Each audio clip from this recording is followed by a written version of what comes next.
All right, when you're ready, Mr. Chair. We'll now call to order the meeting of the Planning Advisory Committee. I'll begin by reading a land acknowledgement statement. On February 8th, 2024, we acknowledge the sacred land on which Smith Falls is now located has been a site of human activity for over 10,000 years and is rich in Indigenous history. The land is the ancestral unceded territory of the Algonquin Anishinaabe Nation.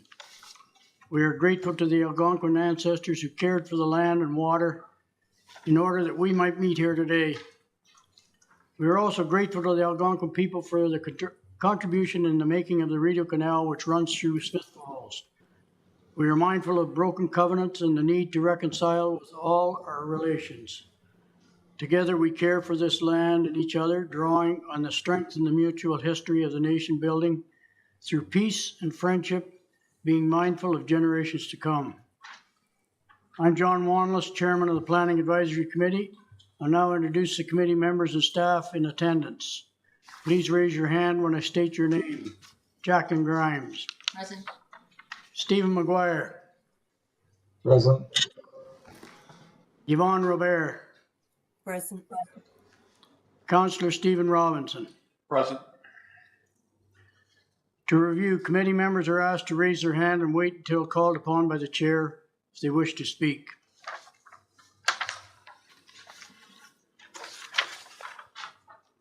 Item 2 on the agenda. Can I have a motion for approval of the agenda? Moved by Stephen, seconded by Jacqueline. All in favor? Carried. Adoption of minutes, the Planning Advisory Committee meeting, January 18th, 2023.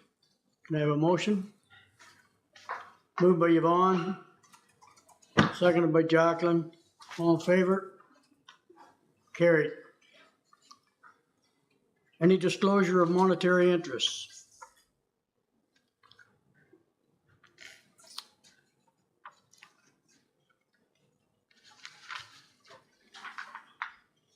I'll now move to the public meeting portion of the Planning Advisory Committee meeting to consider minor variance application MV-24-01 for 15 Thomas Street and the consent application B-24-01 for 241 Brockville Street.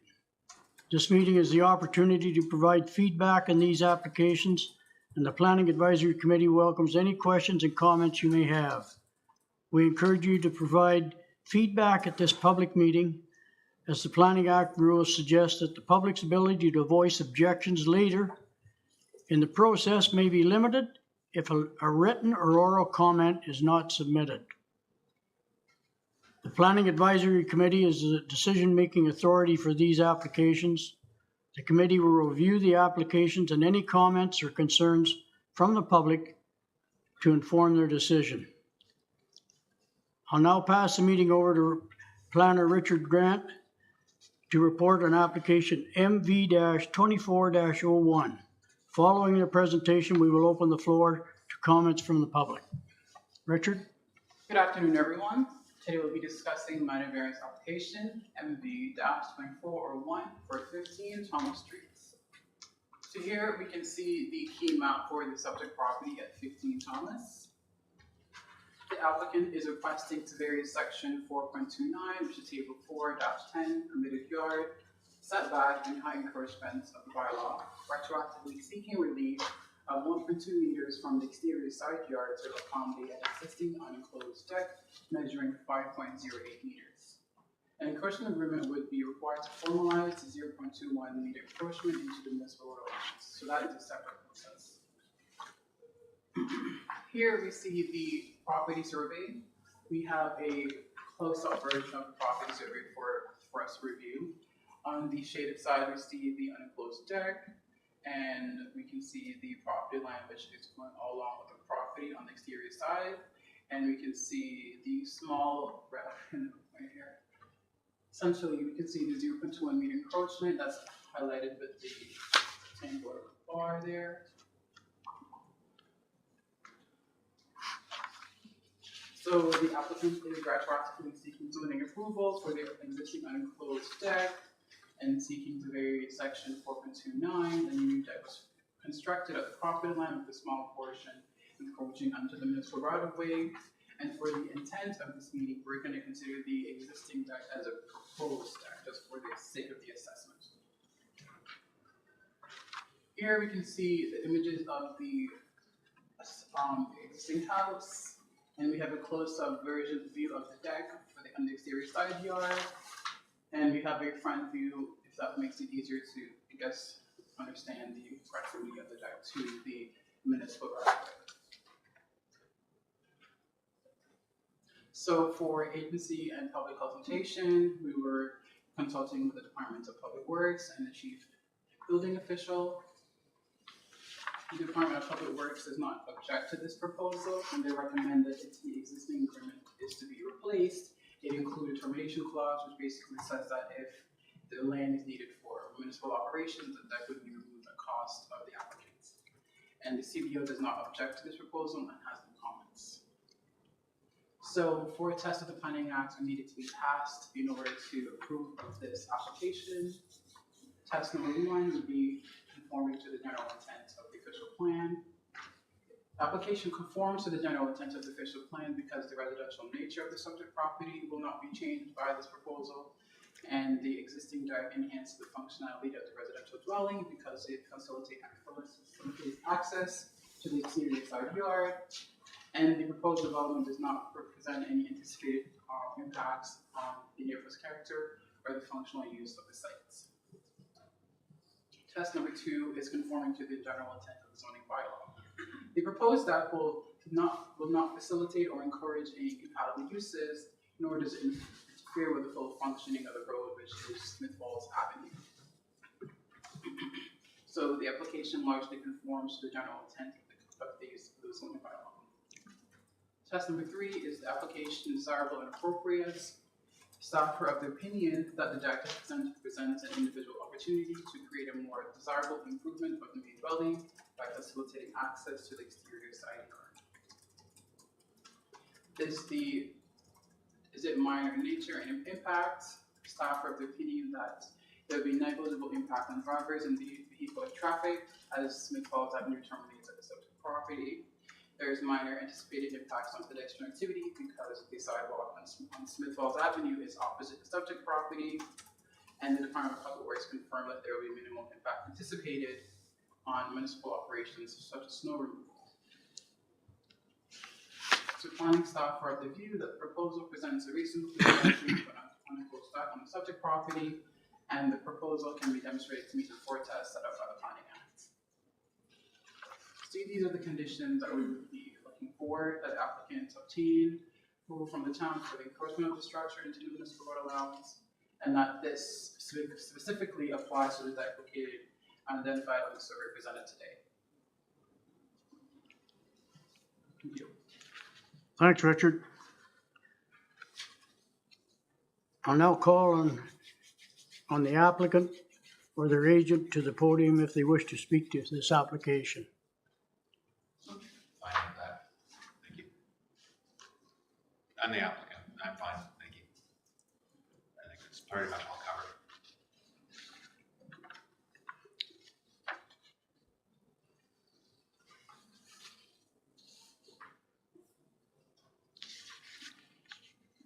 Okay, I'll now move to any committee members. Any committee members? Stephen? Yvonne? Stephen?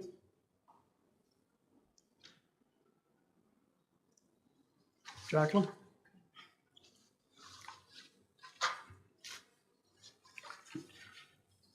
Okay, we'll move to, committee is ready. I think we'll move, take a motion on the line. Moved by Stephen. Seconded by Yvonne. All in favor? Carried.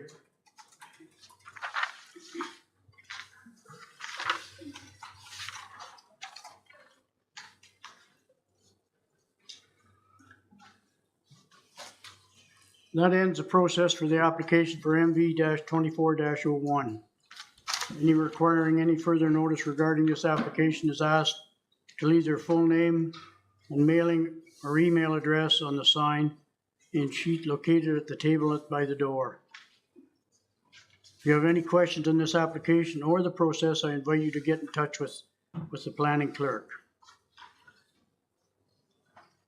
I'll now pass the meeting back over to Richard for application B24-01. Following the presentation, we will open the floor to comments from the public. Richard? Thank you. So now we'll be discussing consent application B24-01 for 241 Brockville Street. Here we can see a key map of the subject property demonstrating the retained and separate parcels, proposed retained and separate parcels. The applicant is requesting to sever a vacant 903 meters squared parcel from the subject property. The property is zoned residential type 2, and there is an existing single attached dwelling on the proposed retained land. Here we can see the site severance sketch. On one side we have the proposed severed lot, proposed 6 severed lots, and on the other side we have the proposed residential lots.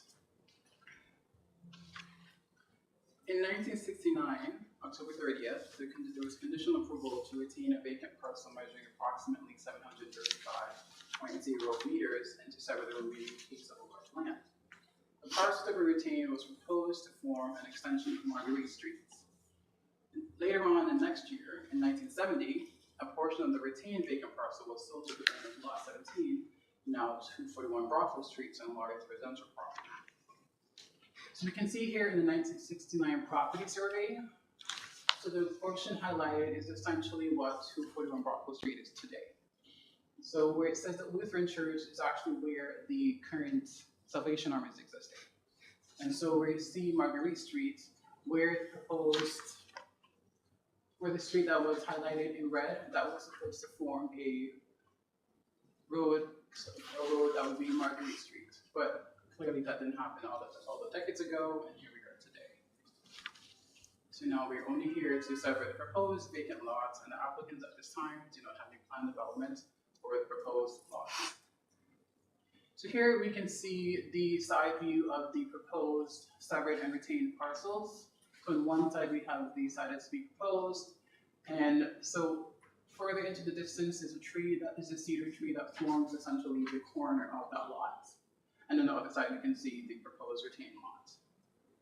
I have a Google Maps image just to show you what it looks like in the summertime, just a bit more context. So this would be the proposed retained with the 1960s style bungalow. And on the other side, we have the proposed severed lot. So for consultation, it was being reviewed by the Department of Public Works and the chief building official. Public Works does not object to this proposal, and they say that to improve sight lines, they recommend the removal of the cedar tree that's on the corner of a lot closest to Brockville Street just to improve sightline conditions. And the CBO does not object to this proposal and has no comments.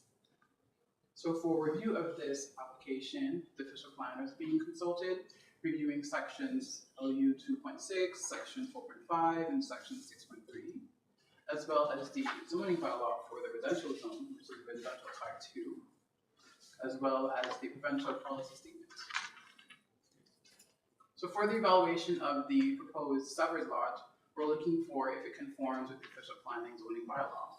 So at this time, no proposed change to the current residential land use, and the proposed severed lot is sufficient to support residential development and generally conforms to the existing neighborhood context as it stands. In terms of compatible land uses, the R2 zone supports low to medium residential densities and housing topologies from single detached to triplexes and some institutional uses. The neighborhood is generally residential in nature, and the residential nature of the lot remains unchanged, and there is a high degree of compatibility with the neighboring land uses. For future development considerations, higher density residential uses in compact form could be supported on the subject property, given just a cursory review. In terms of adequacy of vehicular access and water supply and sewage, there is existence of water and wastewater service connections on Brockville Street, and the 21-meter frontage on Brockville Street is suitable for a curb cut to permit vehicular access. We do recommend the removal of the cedar tree in the municipal right-of-way just to improve sightlines. In terms of land use suitability, it's essentially just a summary of what's been discussed before, in the sense that the vacant lot conforms to the residential nature of the neighborhood, and the 903 meter squared lot demonstrates capacity for residential development, and there is an existence of water and wastewater service connections, and vehicle access via curb cut along Rockville Street is possible. So staff of the opinion that the application B 2401 probably meets the intent of the PPS, the district plan, as well as the zoning bylaw, and can be given favorable consideration by the committee. So these are just the conditions that would be part of the consent, which are pretty typical for consent applications. Thank you, Mr. Chair.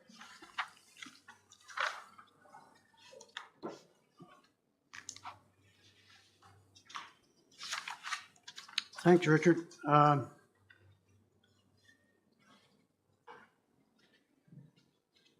there any members of the public here that want to speak on this? Yeah. Do you want to come to the front here to the podium? Can you give us your name and address, please? My name is Richard Millette, and I live at 250 Lyra Street. And I did receive notification because there's an impact to some homes that back onto this particular area on Lyra Street. So my concern is basically, I've seen the land that they have requested to be severed. And at this particular point in time, I was a little concerned as to what type of development we go in that particular area. Subsequently, I received information that it's still zoned residential, and I think the limit on height is about 30 feet. Now, again, if I look at the notice that was sent to me, it said that basically this was simply if the subject property is designated residential, but is proposed to remain for residential use. However, no development concept has been finalized. Now, the people that are impacted with this particular request, I guess our question is, if any of this changes, will we be notified as to a change in zoning, for example? That would impact our particular homes that are adjacent to that, but on the back of that. The other question that we had is the information is fairly vague, and I guess standard procedure, it is vague at this particular point in time. We do not know if there has been anybody that have expressed an interest in purchasing this particular piece of property, simply because they have other intent on developing that land, such as the case, because it is prime, it's a prime area. It has development is going on across the street with the apartment complexes. It's going on with development in the mall. So it's at a prime corner where there may be an interest there in purchasing this land and putting in an apartment complex and requesting a zoning change that may impact us on our particular street. The other thing that you brought up, and I understand for development purposes, if they sever the piece of land and build a house, they're going to remove a few of the trees that are there. And this again adds questions as to what the long-term intent is for that particular parcel of land. If it was simply residential, it was simply another bungalow that would go in there, there'd be no concern. But we do not know that from this particular notice that we received. So that's basically some of the questions that I do have, because it kind of leaves it up to conjecture as to what is going to occur there. I know the purpose of this is just to agree to the severance and proceed, and if anything changes. But I would hope that we would be notified if that particular parcel is sold, and then there was an intent to further develop that that piece above and beyond the concept of putting a bungalow in there. I guess that's what. Yeah, well, you would be notified anyway, but it's just a normal residential lot. It's only 66 by 120 feet, so. That's right. However, in other jurisdictions, there have been third parties that have come in. There is an organization right beside that, and we do not know what the intent, if there's an intent by that particular organization to purchase this particular parcel of land and then develop it and then send it a requested zoning change and have an apartment complex going up in that particular corner. Because if you look at that, if you look at the way the situation on the map, if there is any type of complex that goes up there, it would directly impact on those homes that are on Lyra Street that are backing onto this particular property. There would be an impact there concerning height and concerning well, a visual effect, basically from Lyra onto that particular, where it is open now. It would not be open if there would be a complex going there over 30 feet high. Yeah, well, we at this point in time, we can't, and the sole purpose of us right now is for the consent to sever the property. That's right, but you can understand the concerns of people, some of the residents on Lyra Street that are adjacent to that particular property. And these are our concerns. And if the intent is to sever, and which it is, and this is the purpose of the meeting, there is no objection on our part to not to sever the property, but just that if it proceeds beyond what is alluded to in this particular notice, we would like to be notified. Well, you would be notified if there was any change. However, we did not know that when we came here to state our discussion. We were informed of that when we were sitting here. So that is the purpose of us being here. Okay, thank you, thank you.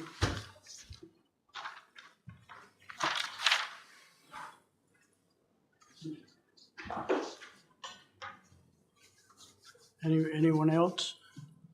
No, I asked a question before about R2, about what was allowed within R2, and I think I'm satisfied with the answer. Okay. Thank you. I'm now calling the applicant or the agent if they wish to speak to the application. Good afternoon, Mr. Chairman. Howard Initial A on behalf of the applicant, Bradley Plant. I just want to again reiterate the fact that this application is with respect to a severance maintaining the R2 zoning. We're not intending to change the R2 zoning. There is no plan to do anything at this stage other than to sever the lot, which broadly is in compliance with the provincial policy statements of intensification and densification of lots within a municipality where there is space. And in this situation, there is space available, and it is in keeping with the provincial policy statements. Thanks, Andrew. Well, Mr. Chairman, I'd also like to add that I would like to thank the planner, Mr. Grant. He's done a wonderful job on behalf of my client on this. Thank you. I'll now ask any questions from the committee members. Stephen? No, I don't have any. Jacqueline? Yvonne? Just a very quick one. The removal of the cedar tree for clearances for entrances, will that be part of the building permit process rather than any other process, right? Yes. That's correct. Thanks, Yvonne. Stephen, do you have, No, I think I'm good. Thank you.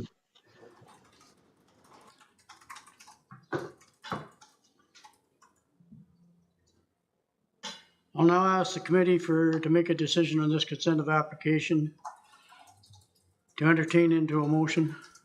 Moved by Stephen, second by Jacqueline. All in favor? Carried. Thank you for attending and participating in planning process of application B24-01. Anyone requiring further notice regarding the application is asked to leave their full name and mailing address on the sign-in sheet located at the table by the door. If you have any questions on this application process, I invite you to get in touch with the planning clerk. This concludes the public meeting portion of the Planning Advisory Committee. We'll now move on to the next item on our agenda.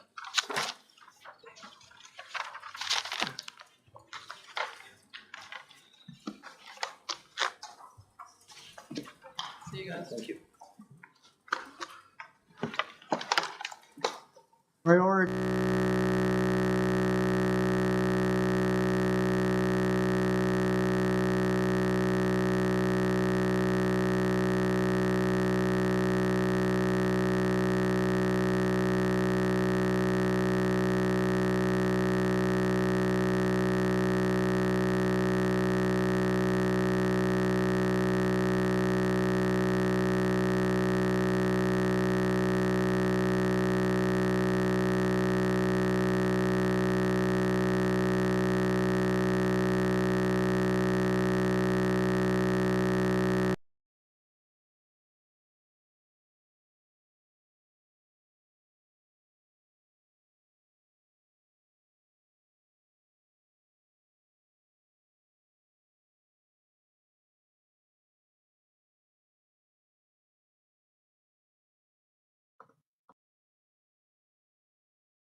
steering staff, so that would consist of myself, Richard, and Carl.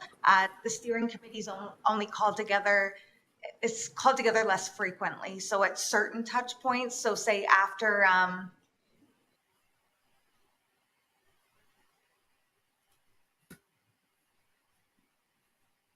house, and the consultant actually prepares a memo debriefing on what they heard from the public and what they learned from consultation, and then they consult with us on that memo as well as what our thoughts on those specific touch points. It don't happen as frequently, not on a month-to-month basis.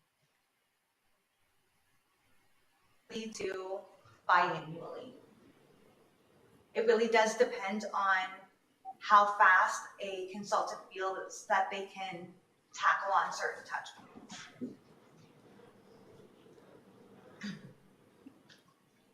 It's an evolving process, really. We don't really have all the finer details.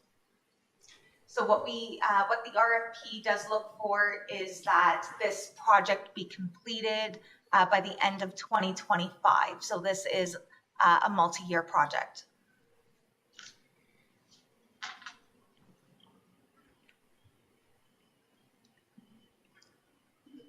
You need some more time to think about it, maybe? I tried to warn the committee last month just because I knew that it would be a big project. By all means, if we're not ready to make a decision, that's why we're having these touch points. So this can be placed on the agenda next month.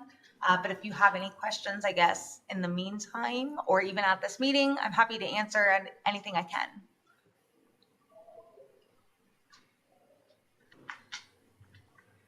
No volunteers yet? I guess the question I have is if it's in person or not, but that we don't know at this stage. We don't know at this stage because this RFP is open to any consultant registered to bids and tenders. So this could be Ontario-wide. The reality of it is that public consultations, we often encourage that they be held in person just because they're more accessible that way. So regardless of where they're coming from, there will be certain aspects in person, but we do also accommodate virtual attendance and virtual meetings through some of these projects and processes. Again, at this point, it does depend on the proposal that is brought forward and a little bit about what the consultant's capabilities are. Would we need to be present for those open houses as well? Or is it The more open just to review the summary of. Right, so being present for public meetings and public open houses is not required. No, it's just for those steering committee meetings. Which is the summary of the data collected from. Yes, well, that's an example. There's other things that could happen. So the other example is that there's 3 guiding policies that we want to prepare as part of this project. So review of those deliverables would also likely be one of those touch points that you would be required. So there's that as well. Yvonne, I might have an interest in sitting on that. Okay. Unless somebody else steps up and really wants it more than I do. They salute you. Do you want another month to think about it? If I think about it for another month, I might say no. So let's just So we'll just write it give here. me that permission. write it down. Well, we got Is Yvonne down. Is everyone okay with Yvonne going? Yeah, I'm fine with that. And even if you do have comments, it would be welcome regardless if you're on the steering committee or not, because I'm sure we'll be discussing some of the deliverables here either way. Yes, we will have several points where we update the committee throughout this process. So the full committee will be a part of it. Yvonne will just be more on the front lines and be part of this process and likely see some of these deliverables before the committee sees the deliverables. Mm-hmm. Well, that's good. Yep. Thanks, Yvonne. What time did we say? 5:30. I was wrong by 5 minutes. It's pretty good though. Pretty close. Project updates was that accident. Okay, we'll move on. Nothing. We'll move on, John. Project updates. Yeah, I'll speak to that one. That one was actually Request for added by proposals. accident, but I will let you know that there's been quite a bit of interest in this project. So we're hopeful that we're going to get a relatively good consultant for this. So we'll know more in April, which is slated for award, and I will make sure that this project update is not on the agenda next month.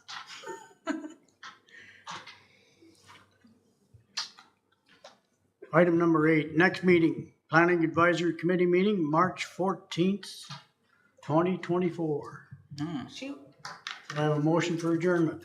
Steven? Do we have to sign anything tonight? Sorry. Yeah, Yeah. consent. Stephen, Yvonne, did it click back on at all? Nope, they can't hear it. You can? Okay. Did you hear that we just adjourned? Perfect. Both of you emailed me, just checking. You have to sign. Thank you very much for getting us on. Absolutely. You both have a wonderful night. You want me to circulate this? Hi, guys. Yes, please. We have to sign. Please, if you don't mind. Yep. Oh.